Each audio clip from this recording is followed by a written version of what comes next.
రాజకీయ నాయకులు పోయిరి, అధికారులు పోయిరి, ప్రజలు పోయిరి, చివరికి భార్యాభర్తలు మాట్లాడుకుంటుంటే కూడా ఏం మాట్లాడుకుంటుందో ఫోన్లలో వినేటోని ఏమనాలయ్యా?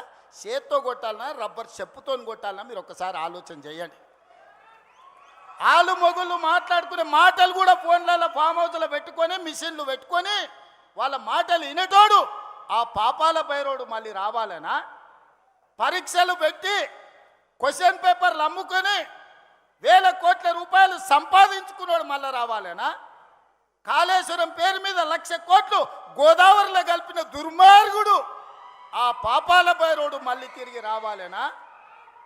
పేదోళ్లకు రేషన్ కార్డులు అడిగితే పోలీస్ స్టేషన్లో పెట్టించి కొట్టించినోడు మళ్ళీ రావాలనా?